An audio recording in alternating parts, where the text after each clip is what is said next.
절망밖에는 보이지 않는 우리의 인생이지만 예수 그리스도의 부활로 삶과 영혼의 부활의 약속을 받고 희망을 만들어가는 사랑하는 성도들에게 하나님의 크고 놀라우신 사랑과 자비가 충만하게 함께 하시기를 성 어버이, 성자, 성령의 이름으로 축원드립니다.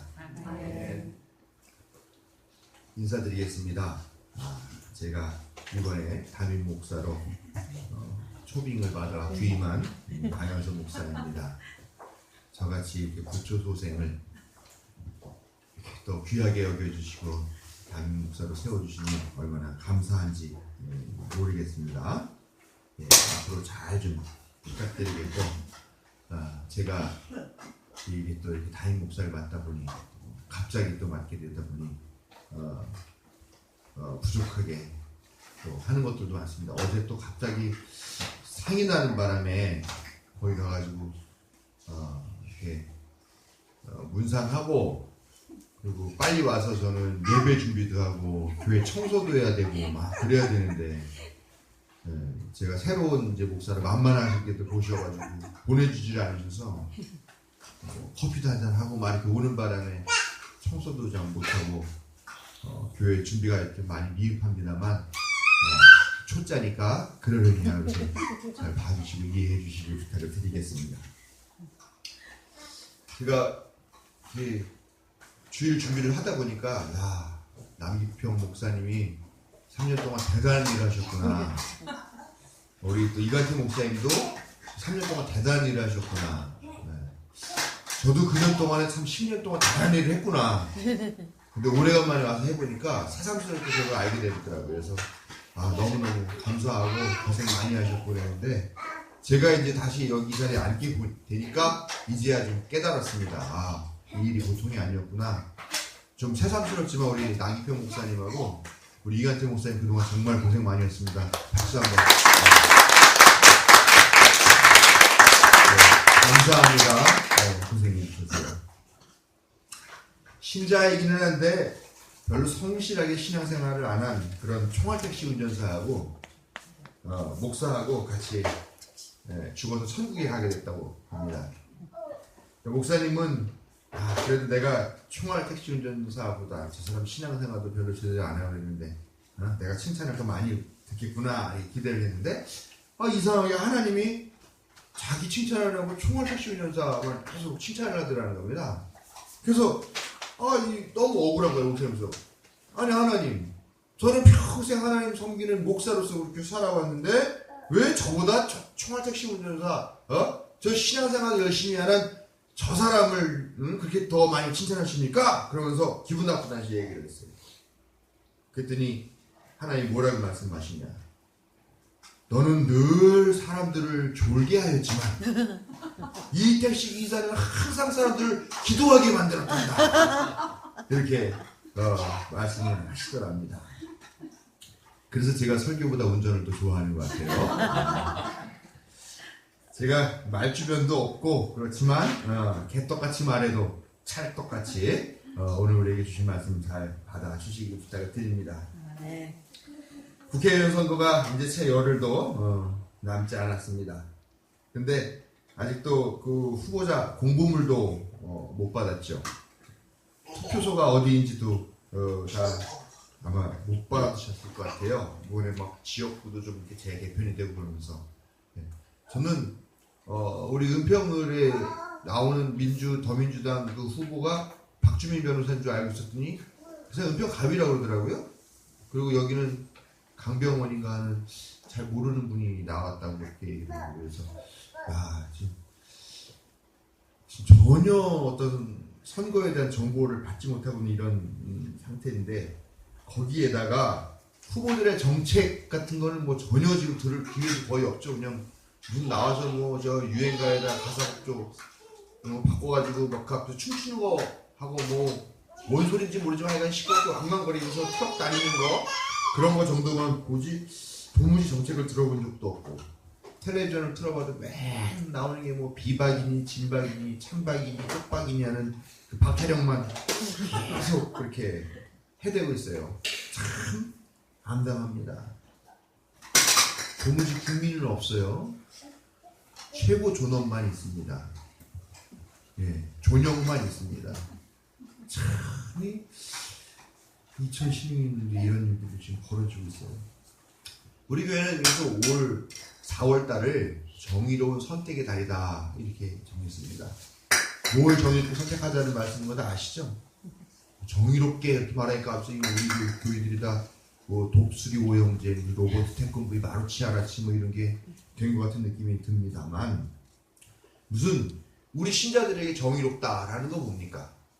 신자들에게서 정의는 그냥 하나님의 뜻에 맞게 하나님께서 기뻐하신 일을 하고 그런 삶을 사는 게 정의로운 거 아니겠습니까? 우리는 살아도 하나님을 위해 살고 죽어도 하나님의 뜻을 이루기 위해서 죽고, 선거를 해도 뭘 위해서? 하나님의 뜻을, 하나님의 나라를 이루기 위해서 그렇게 해야 된다. 그래서 오늘 주신 말씀 통해서 이번 선거에서 우리가 정말 어떤 사람을 선택해야 하나님의 뜻을 이루는 일인가, 또 어떻게 헌신할 것인가 하는 그런 말씀들을 나누고자 합니다.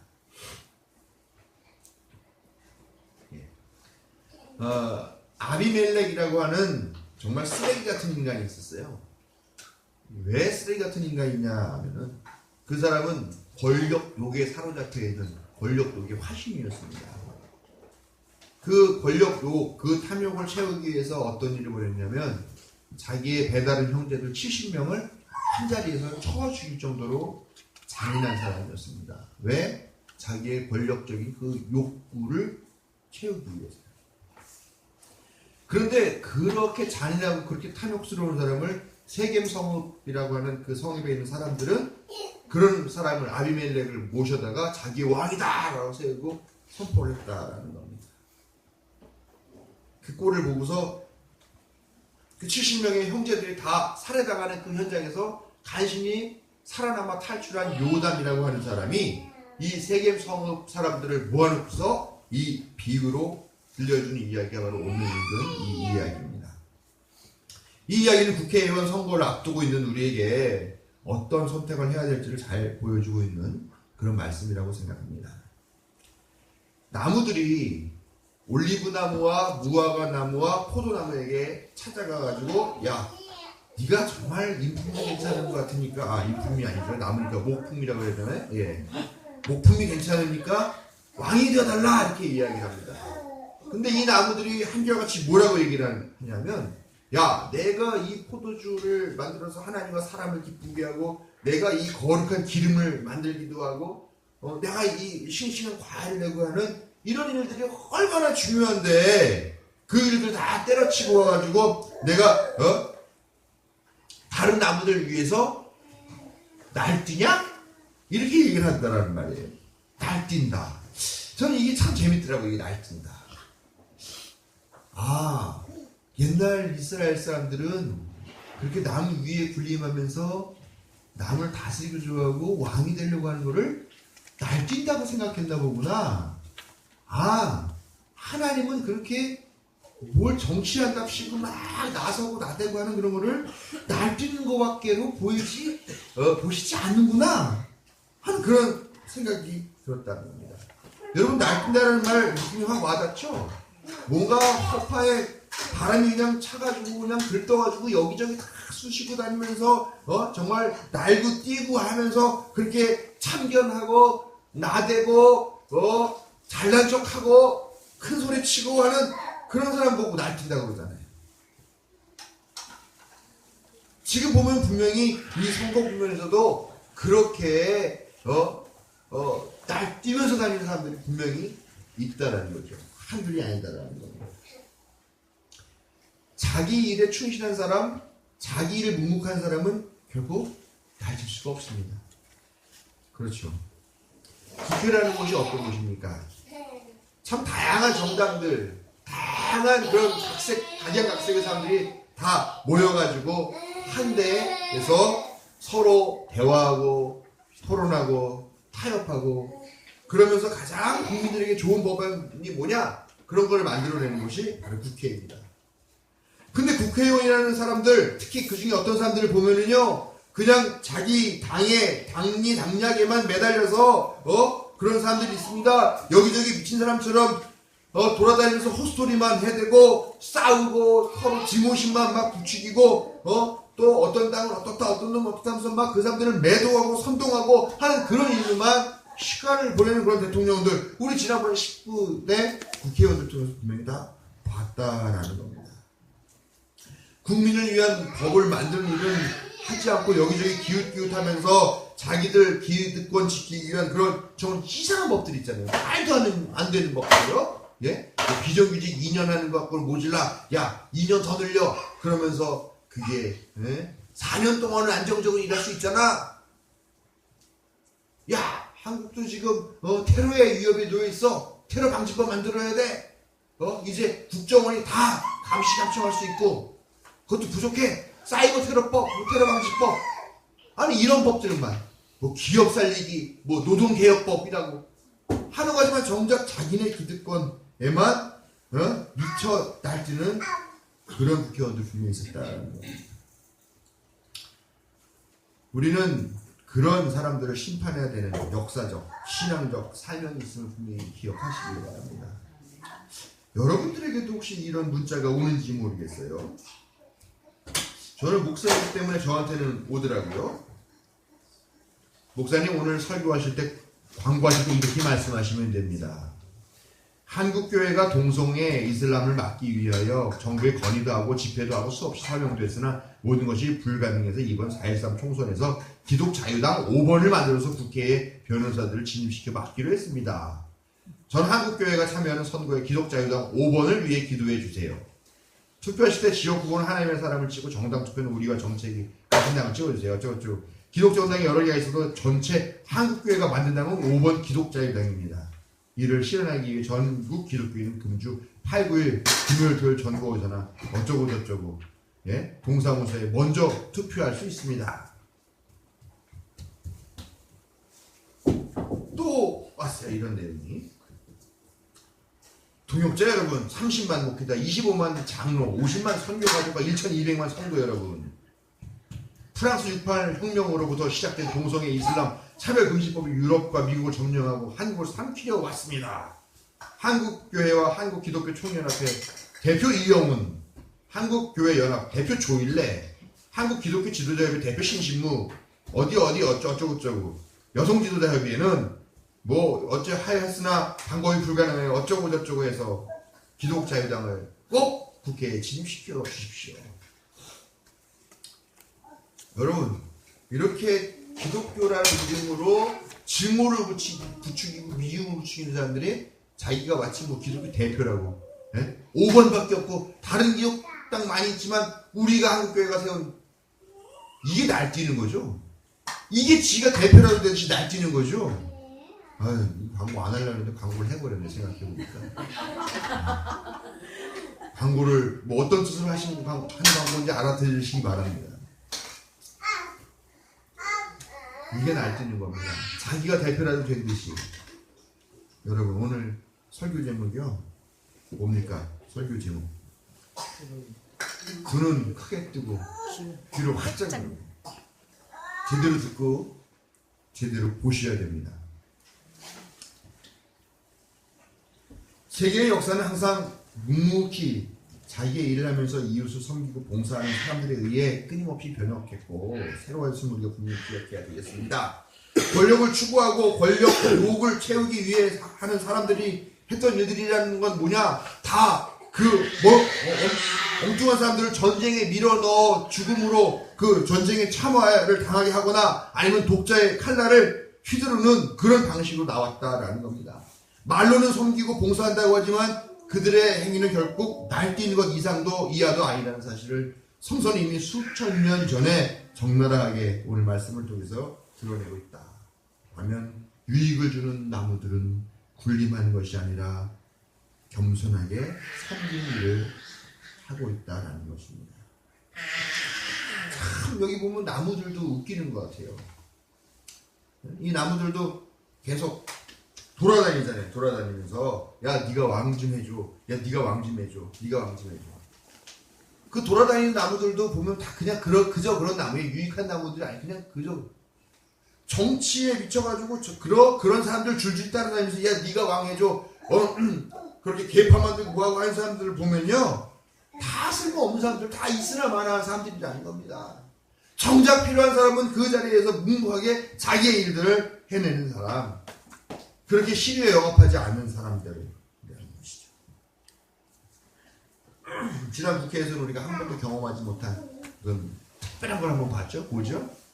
네, 또 그 지나버리니까 단어도 생경하죠? 네, 필리버스터.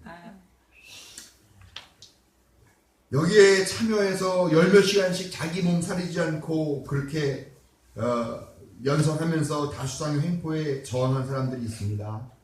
그렇게 국민의 이익을 지켜내려고 안간힘을 쓴 사람들이 있습니다.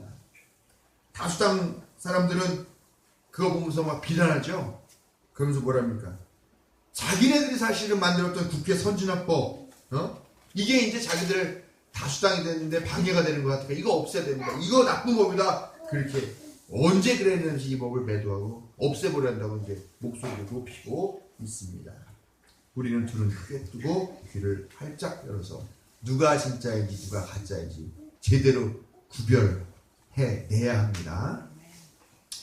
올리브, 포도, 무화과 나무와는 정반대로 무익하기 짝이 없을 뿐만 아니라 오히려 다른 나무들에게 상처를 주고 다른 나무들을 아프게 하는 그런 가시나무. 이 가시나무가 참 무식한 게 국어를 안 배워서 주제를 모르고 산수를 안 배워서 분수를 모르는데 거기다 영어를 안 배워서 영문도 모른 채 그냥 왕이 되라 그러니까 어이구 이게 웬 떡이냐 그러면서 내가 왕이 되겠다라고 그렇게 나서고 있습니다. 그러면서 하는 말이 기가 막히죠. 그래 야 내가 왕이 될 테니까 다 내 그늘로 와서 피하고 내 그늘에 숨으라. 여러분 가시나무에 그늘이 있어요? 네? 이파리가 널찍한 그런 화렵들이 그늘을 만들고 그 밑에서 시원하게 그늘을 만들고 하는 거지 가시가 뾰족뾰족 나 있는 나무 무슨 그늘이 있습니까? 그리고 내 그늘 밑에 와서 숨으라. 그 그늘 밑에 가서 쉬려고 하면은 어떻게 됩니까? 가시에 찔리겠죠. 이거는 그늘도 제공하지 못할 뿐만 아니라 와서 상처나 받게 하는 그런 나무인데 그런 나무가 와서 야 내 품에 와서 쉬어라 그렇게 얘기를 하죠. 근데 그걸로 끝나지 않죠. 내 그늘 밑에 안 들어오는 것들은 가만두지 않겠어. 내가 불을 뿜어가지고 다 태워버릴 거야. 레바논 백향목을 불살라버리겠어. 이렇게 협박을 하더라라는 겁니다. 레바논 백향목이라는 것도 역시 올리브, 포도, 무화과 나무처럼 아주 귀한 고급 그런 가구재나 내장재나 그런 건축재로 쓰이는 그런 고급스러운 나무예요. 정말 유익한 나무죠. 그런데 그 가시나무가 내 밑에 와서 내 말 안 들으면 다 불살라버리겠어. 이렇게 얘기해요. 자신의 주제를 생각하지 않고 공포를 주면서 공포감을 주면서 공포를 조장하면서 협박을 일삼으면서 왕이 되고자 하는 이 가시나무의 모습은 오늘 우리에게 참 시사하는 바가 크지 않나 생각을 합니다. 여러분 요즘 선거운동 하면서 돌아다니는 어떤 당 지도자를 보면요 그 사람들이 다 똑같이 얘기를 합니다. 뭐 얘기하는 줄 아세요? 안보. 대한민국이 지금 테러의 위험에 처해 있습니다. 북한의 핵 위험에 처해 있습니다. 뭐 이런저런 위험에 처해 있습니다. 지금 한국은 큰 위협을 당하고 위기에 처했는데 그러기 위해서는 우리 당을 찍어주십시오. 우리 당의 후보를 찍어주십시오. 그러면 우리 나라는 안전할 것입니다. 계속 협박하죠. 우리 안 찍으면 너희는 안보가 위협을 당할 거야. 위험할 거야. 테러를 당할 거야. 핵미사일에 맞을 거야. 계속 이렇게 협박하고 공포를 조장하면서 선거운동하고 있는 당이 있어요. 사람들이 있습니다. 자기들의 그늘 아래로 들어오지 않으면 불이 나서 다 타버리게 될 거라고 그렇게 공포의 정치, 공포의 선거운동을 하고 있습니다. 그러나 여러분 정말로 안보가 이렇게 지켜지는 겁니까? 그렇게 중요한 거면은 왜 그 당이 집권을 했던 그 7, 8년 기간 동안에는 왜 그렇게 온갖 국방 비리들이 다 터져 나옵니까? 수천억 원을 들여서 만든 무슨 배 무슨 탐지배인가요? 예, 통영함인가 뭔가라. 근데 거기다 70년대 산 음파 탐지기를 달아놨다고. 아무 자리도 쓸모없다고. 예?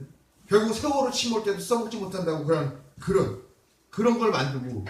또 요즘 또 문제가 되고 있죠. 우리 자녀들이 군대 가가지고 있게 되는 방탄조끼. 근데 방탄조끼인데 방탄을 못한다고 합니다.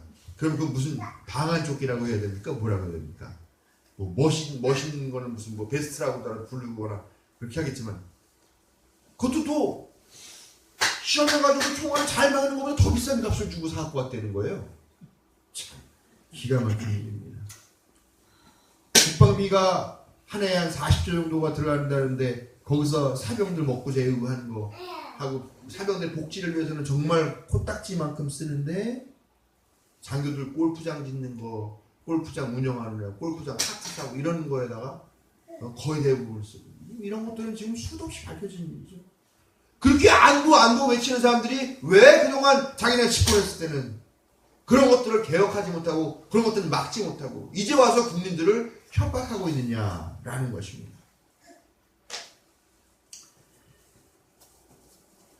그렇게 세금이 국방비로 들어가죠. 근데 좀 기가 막힌 일들도 있어요. 그게 다 그렇게 되는 이유가 또 로비스트들이 중간에서 자기네 무기 팔아달라 이렇게 로비를 하죠. 근데 그 로비스트들 중에 또 기독교인들이 많아요. 그렇게 세금들 등쳐먹고 팔고 하면 그렇게 해가지고 또 선교를 또 엄청나게 해요.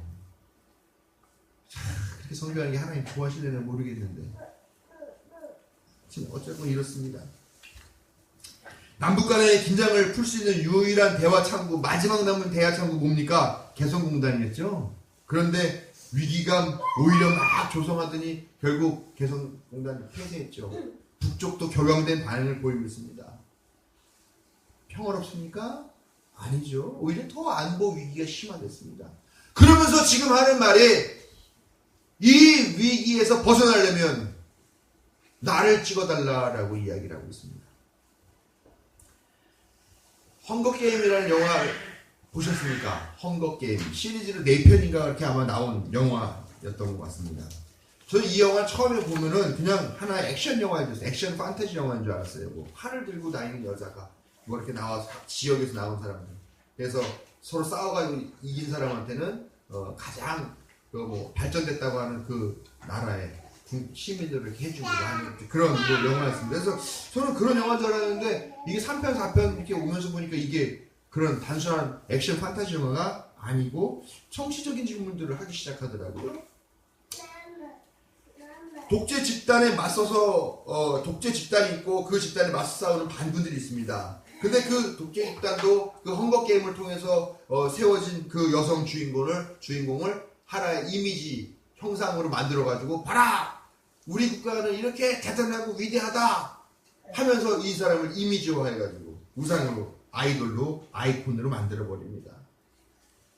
반대로 반군들은 나중에 이제 어떻게 해서 이 사람이 이제 이 독재 이 국가, 이 도시 국가가 문제가 있다 생각해서 여기 나와가지고 이 반군 세력과 함께 하는데, 반군에서는 또 이 반군 세력들 다 규합해가지고 이 독재 국가와 싸우려고 하니까 또 이 여자 주인공을 또 다른 의미의 반군, 반대, 저항, 혁명의 아이콘으로 또 막 이미지를 해서 만들어 내더라. 그래서 그 여자를, 그 주인공 하나의 만들어진 이미지로 또 이용을 하더라. 근데 그 속내는 어쨌건 독재 국가건, 독재 도시건, 반군이었건 어쨌건 자기 자신들의 권력을 잡기 위해서였다라는 겁니다. 결국 이 주인공은 하나의 만들어진 이미지로서 사람들에게 보여줬고 그렇게 이용을 당했던 거죠. 독재자는 반군에 의해서 축출되지만 반군의 대통령은 이 여주인공의 화살을 맞아서 죽으며 결국 운명을 달리하게 됩니다. 이 영화를 보면서 지금 우리가 살고 있는 이 시대를 액션 판타지로 좀 변형을 했을 뿐이지 똑같다 하는 생각이 듭니다.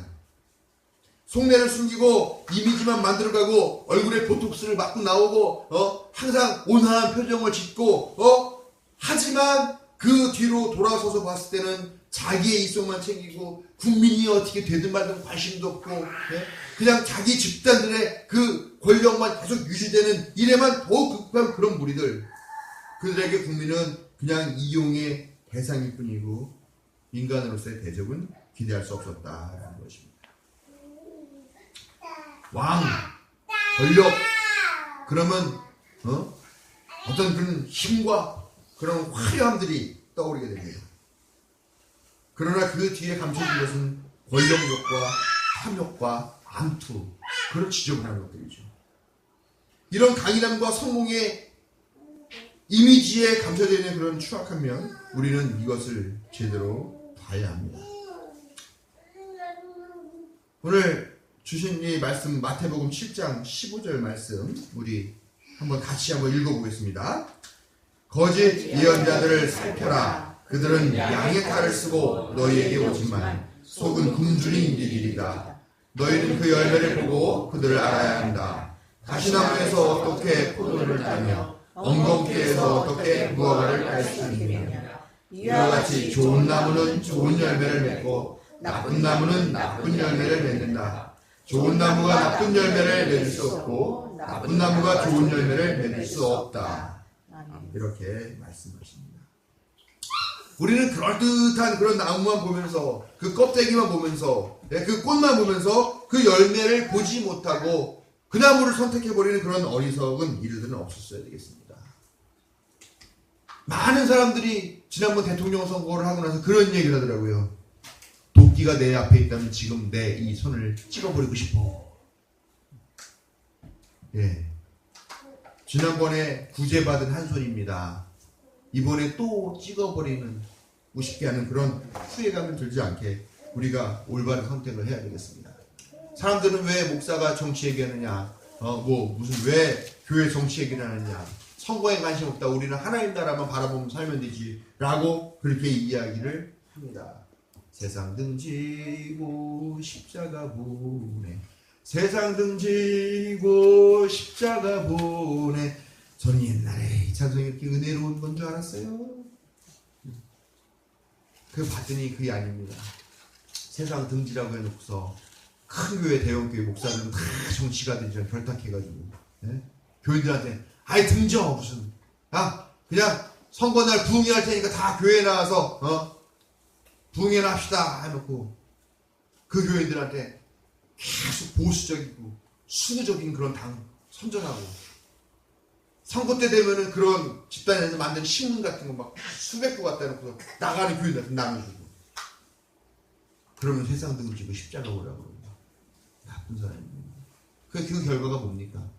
세상 등지고 십자가 보니까 살림살이 좀 나아지셨습니까? 아니죠. 여러분, 결코 정치가 신앙과 별다른 게 아닙니다. 우리가 무엇을 선택하느냐 하는 것은 단순하게 국회의원 한 사람 뽑고 어떤 정당을 세우냐 하는 문제가 아니에요. 우리 자신의 삶이 파멸로 몰아가느냐, 소외되는 삶으로 몰려가느냐, 아니면 정말 내가 주인으로서 주인의 권리, 이 주인의 권리 누가 주신 겁니까? 하나님이 주신 거죠. 이 주인의 권리를 누리는 것이냐 하는 것입니다. 단순하게 나의 파탄, 나의 파멸이 아니라 하나님의 뜻을 거스르는 그런 잘못된 선택이라는 것도 우리가 엄중하게 받아들여야 될 줄로 믿습니다. 우리는 지금 부활의 기쁨을 누리는 부활절 기간을 보내고 있어요. 그런데 부활의 기쁨이라는 것은 과연 무엇입니까? 부활은 거저 주어지는 것이 아니라 부활을 살아내는 사람에게만 부활이 의미가 있습니다. 오늘날 우리가 살아내야 하는 부활의 기쁨은 우리가 신앙적인 선택을 할 때라야 비로소 우리에게 주어진다는 것을 분명히 깨달아 알아야 되겠습니다. 2016년 4월 14일 하나님이 기뻐하시는 선택으로 부활과 부활의 기쁨을 누리는 여러분께 하나님의 은혜와 자비가 함께 하시기를 축원합니다.